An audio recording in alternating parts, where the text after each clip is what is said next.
This video was sponsored by CuriosityStream. Get access to our video streaming service, Nebula, when you sign up for CuriosityStream using the link in the description. In the frozen far north of Europe, beneath the northern lights, lies a land of snow, endless tundra and dense forests, where ancient languages and songs echo on the frigid air, where majestic reindeer roam majestically. Anyway, this is Sapmi, home of the Sámi people, the indigenous people of northern Norway, Sweden, Finland and Russia's Kola Peninsula. Located mostly north of the Arctic Circle, in Sapmi the sun disappears for months in the winter and may never set in the summer. This is what midnight looks like in summer. For thousands of years, the Sámi have not only survived but thrived in this land of negative 30 degrees Celsius winters and midsummer snows. But who are the Sámi? What is their story? And wizards. Can they help you find your socks? Well, let's find out. You might have heard of Lapland before, where Santa lives. Laps used to be the name for the Sámi people, but since Lap is an insult, it means people who wear rags, Sámi don't exactly like it. They prefer Sámi and Sapmi instead. Sapmi just means land and Sámi means people of the land. Sapmi is divided by the borders of Norway, Sweden, Finland and Russia. It's about 400,000 square kilometers, making Sapmi larger than places like Germany and Japan. And today there are about 100,000 Sámi people and 9 different Sámi languages. But 11,000 years ago, this entire area lay beneath a thick layer of ice. As the last ice age ended, groups of European hunter-gatherers followed the retreating ice into Fennoscandia, which is just a fancy name for this area. They had reached as far north as Fenmark by 10,000 BC. From rock art, dating as far back as 4,200 BCE, we can see people doing things that are part of traditional Sámi culture. They hunted reindeer, bears and fish. This chap is skiing. This person has found 2 giant avocados. And this moose is yeah. These people were the ancestors of the Sámi. Later on, some Siberian immigrants joined them. Then people speaking Finno-Ugric languages brought the ancestor of the Sámi languages with them into Sápmi about 3,000 years ago. This mixture gave the Sámi a very different origin than their farming Indo-European language-speaking Scandinavian neighbours. The Lapps get everything they need from the reindeer. Their food, their clothing, their shelter. One Sámi creation myth talks of a great white reindeer sacrificing itself to create the world. The reindeer's veins became the rivers, its fur became the forests, its stomach became the oceans, and its horns became the mountains. The reindeer made up the Sámi world. The Sámi were nomadic hunter-gatherers that tracked reindeer herds on their seasonal migrations over hundreds of kilometers of tundra, snowscapes, fjords, mountains and forests as the reindeer searched for grazing grounds and lichen, which is their favourite food. As the wild reindeer stopped to graze, the Sámi would set up camp and could do some fishing, gathering plants and hunt some other animals like bears, seals and mooses, or elk depending on where you're from. I know it's moose, but mooses is more fun to say. When the reindeer moved on, the Sámi packed everything up and moved along with them. Ancient Sápmi ran on reindeer fuel. Tame reindeer carried equipment or pulled sleds. Reindeer hides became clothes like the colourful Sámi gakti or the warm luka or beshka. Antlers and bones became weapons, tools and jewellery. Reindeer milk transformed into cheese. Reindeer blood became tasty blood pancakes, the most metal of pancakes. Reindeer were so important to the Sámi, they have hundreds of words to describe them, like stoalat, reindeer who isn't afraid of dogs. Bark, bark bark, bork. Then there's skaldu, reindeer with an overly large head. And finally, razva, sad reindeer. Using lassos, bows and pitfall traps, Sámi picked off individual reindeer. For larger hunts, Sámi, skiing alongside their loyal Lapphunds, funneled hundreds of wild reindeer into giant corrals. This made it much easier and safer to slaughter the reindeer. You can see some of these corrals on the ancient rock art that I showed earlier. This was a huge project that demanded large groups of people to work together. People had to build the fences, hunt the reindeer, skin and sew the hides, watch the children and cook the food. This necessary cooperation was organised by the basic unit of Sámi society, the Sida, a group made up of multiple families. Sida made decisions democratically. Each member had a say. All resources within the Sida's territory were collectively owned, so anyone could use them. The Sida monitored how resources were being used so they wouldn't overexploit the environment, and moved on when they thought they had taken enough. Reindeer hunting wasn't the only Sámi lifestyle though. Sámi living on the coasts or in fjords relied more on fishing and hunting seals, whales and walrus. Walruses? Walrye? Whatever. Multiple wall things. Constant movement meant that the Sámi travelled light, carrying only essential items. Their traditional portable shelters, reindeer skin lavu, not only trapped heat but could also be set up and taken down in a flash, then carried on a person's back or tossed on the back of a reindeer sled. The Sámi also glided across the frozen white snowscapes of Sapmi at amazing speeds using their skis.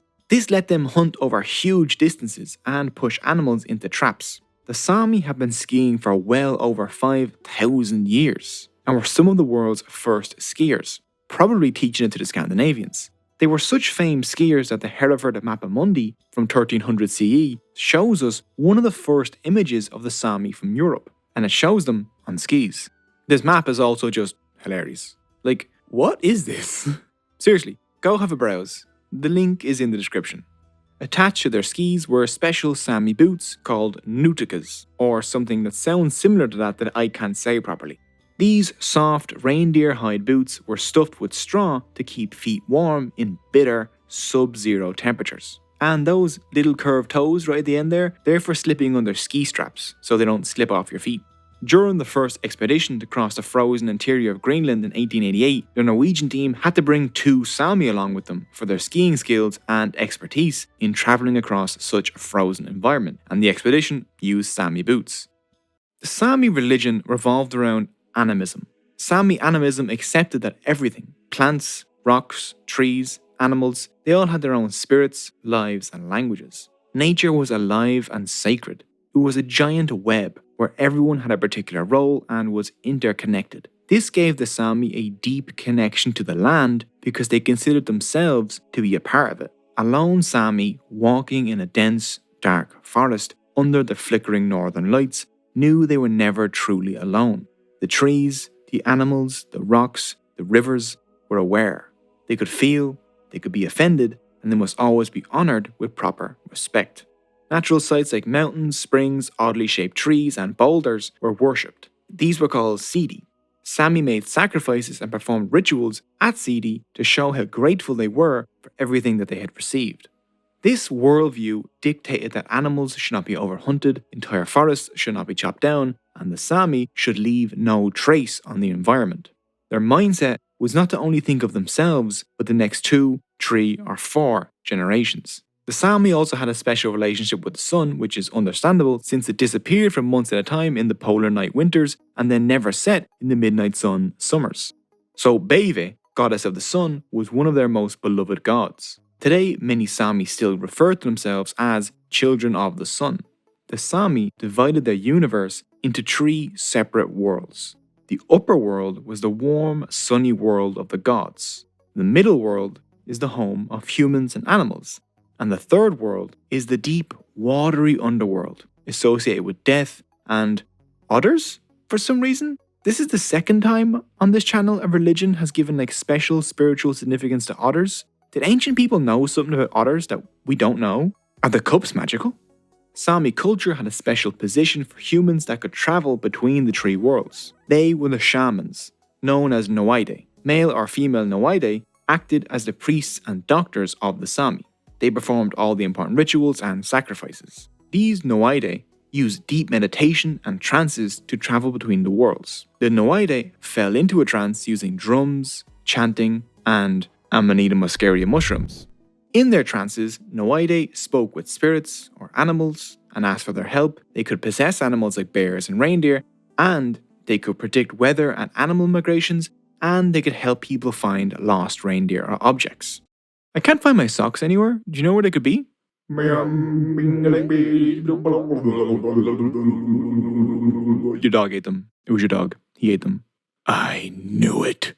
The greatest tool of the Noide was the Sámi drum. The repetitive beating of the drum, mimicking the thundering hooves of reindeer herds, helped pull the Noide from our world into another. The reindeer skin drums were decorated with sacred images like reindeer, bears, the sun, and representations of the three worlds. Noide predicted the future by beating the sacred drums with an object on the skin and then interpreting where it landed. Yoiks also helped the Noide fall into a trance. A yoik is the traditional Sámi form of song, although it's a lot more than a song. These powerful, rumbling chants held personal and spiritual significance to the yoiker. A yoik is usually performed by one person with no instruments except maybe a drum, sometimes with words, usually without. Instead of trying to describe them, let's have a listen.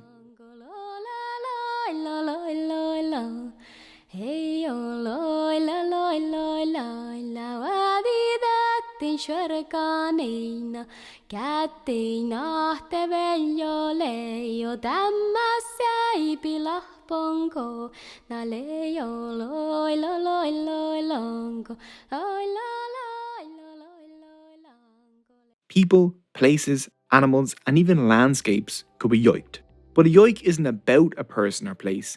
It is the person or place in sound waves. It's more a portrait than a description, if that makes sense. Yoiks could preserve history, folklore, personalities, and even certain places for generations. And receiving their yoik was an important rite of passage for young Sámi.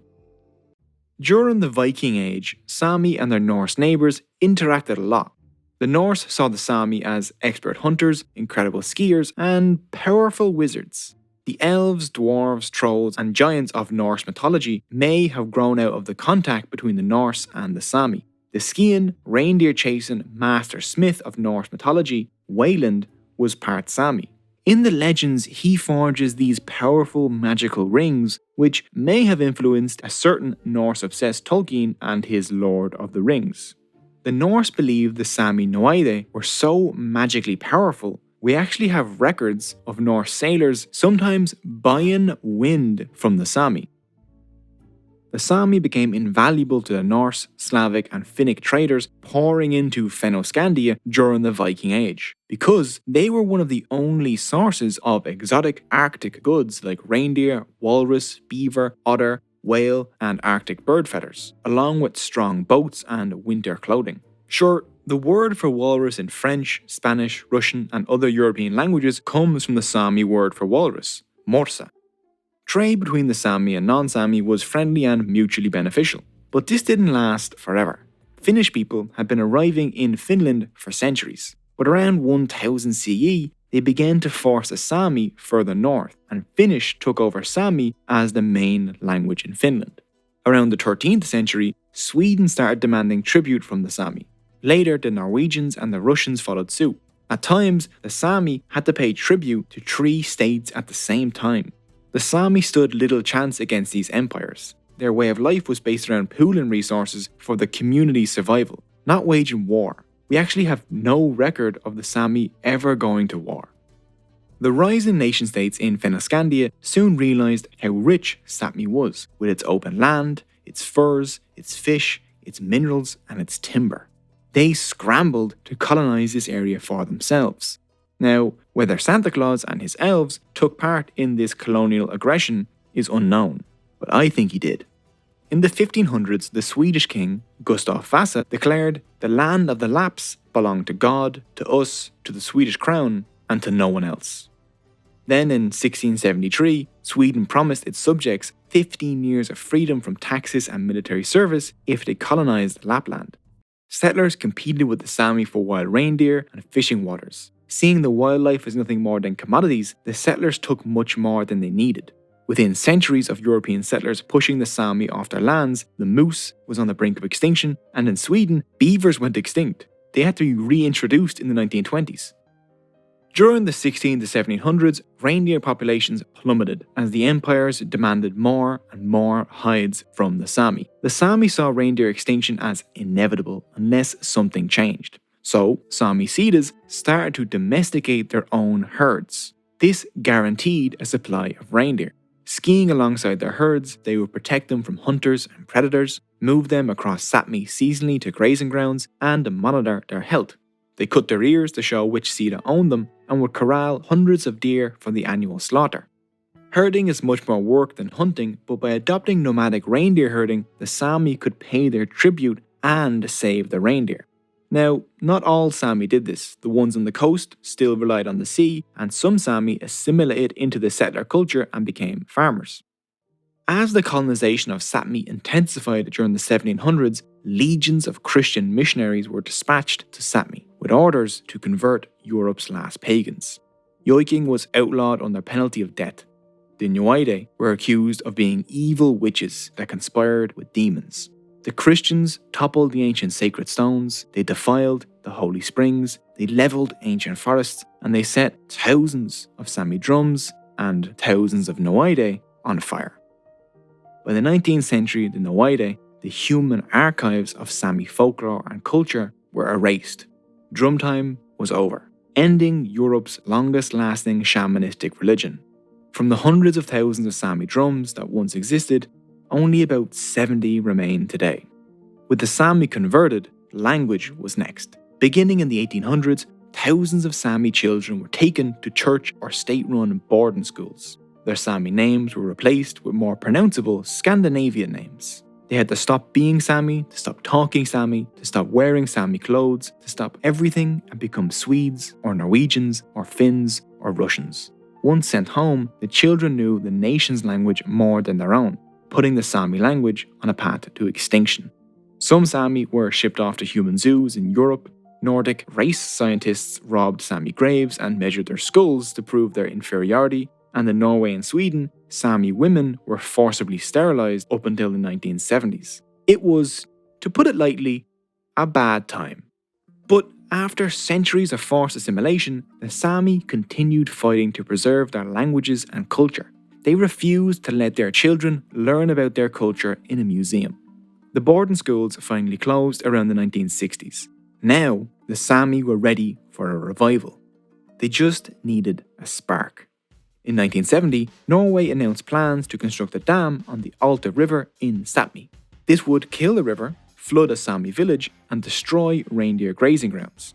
In 1979, as construction began, Sámi and student activists built blockades, sat down in front of bulldozers, and chained themselves to barriers. Some Sámi began a hunger strike outside the Norwegian parliament. Sámi from all over Sápmi joined the protests. Yoiks were sung, drums that hadn't been heard in a century were beaten again. People began to fly this flag as a symbol of their identity and resistance. This is now the Sámi flag. Later on, the Sámi drum would be added to it. Norway panicked. They sent in hundreds of Norwegian police to forcibly remove the protesters. With the protesters beaten back, the construction continued. The state won, and by 1987, the Alta hydroelectric power station was complete. Although a failure, the scale of the protests forced the Norwegian state to concede some rights to the Sámi.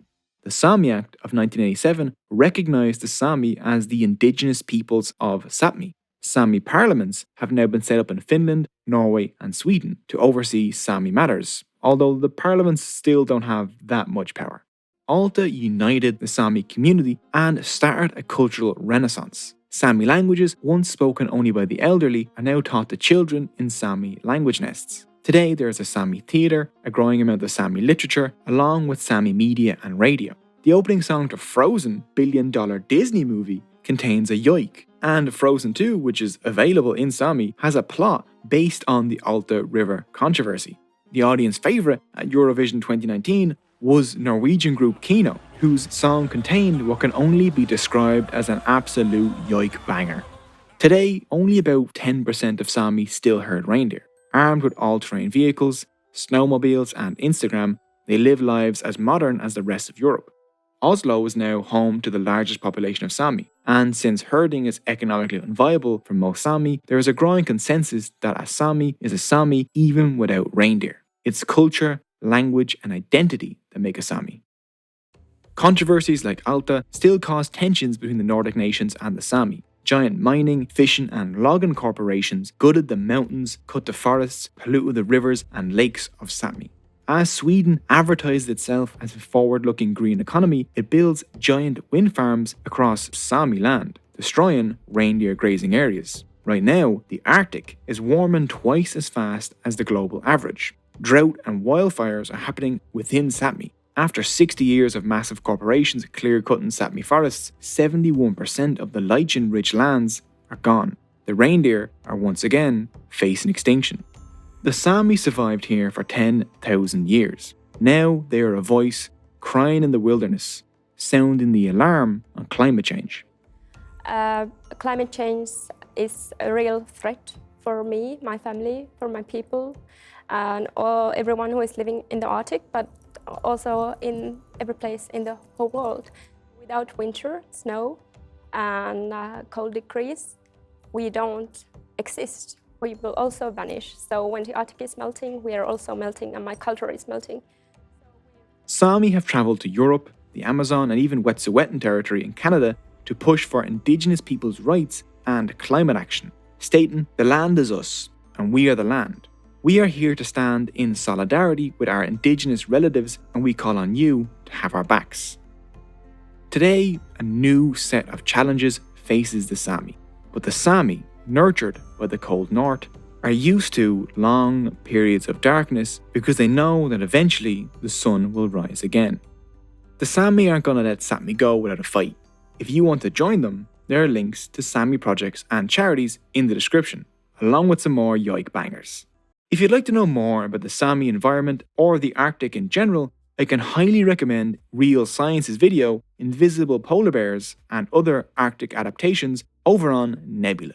Nebula is an educational video platform that Cogito and a bunch of our creator friends have built, and we're excited to be partnering with CuriosityStream. Over on Nebula, you can watch the best educational content ad-free and earlier than YouTube. This video was up on Nebula days ago. And because we believe in our platform so much, anyone can watch their first video there without paying or signing up.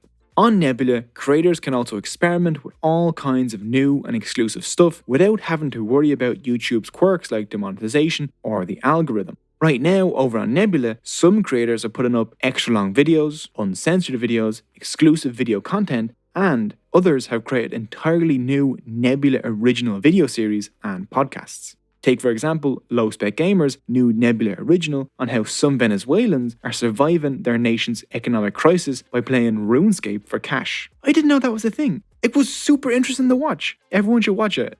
Or would you like a high-quality World War II docu-series? Well, Real Engineering's Nebula original would suit you. Or maybe a brand new trivia game show involving some of your favourite YouTubers. Well, you'll love Sam from Wendover's A Very Good Trivia Show, hosted by Sam from Wendover. Or maybe you want to see a behavioural psychologist using odd psychology to solve problems. Well, there's a Nebula original for that too.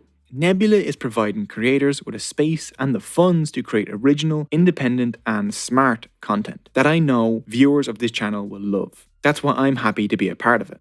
Not only does Nebula give you access to incredible original content, but we've also teamed up with CuriosityStream. CuriosityStream is the internet's best place for high-quality documentaries, and together we've created a deal. If you follow the link in the description, you can sign up for CuriosityStream and you'll get access to Nebula for free. And that's not a trial or anything like that. As long as you have CuriosityStream, you'll get Nebula. And right now, for a limited time, CuriosityStream is offering Cogito viewers 26% off their annual subscription. That's less than $15 a year for both CuriosityStream and Nebula. So you can watch Nebula originals from Tom Scott, Lindsay Ellis and Polymatter, along with geniuses like David Attenborough and Stephen Hawking. As I researched this video, I watched Lemming over on CuriosityStream. It's not only a great documentary that shows the Arctic environment that the Sámi live in, it also has adorable lemmings in it. You can't ask for more than that. Lemmings! Little suicides, balls of floof. Anyway, click the link below to get 26% off an annual CuriosityStream subscription along with free access to Nebula, or you can go to curiositystream.com/Cogito. And that's the Sámi people. It isn't even close to covering everything. It's impossible to cover an entire people in one video. But I hope I've piqued your interest and that you enjoyed the video. You can find all the sources used in the description. If you're interested in supporting the channel, there are links for our Patreon and our t-shirt store also in the description. My patrons also get early access to these videos and the knowledge that the videos are possible because of them. Thank you so much for watching and Manat Dervan.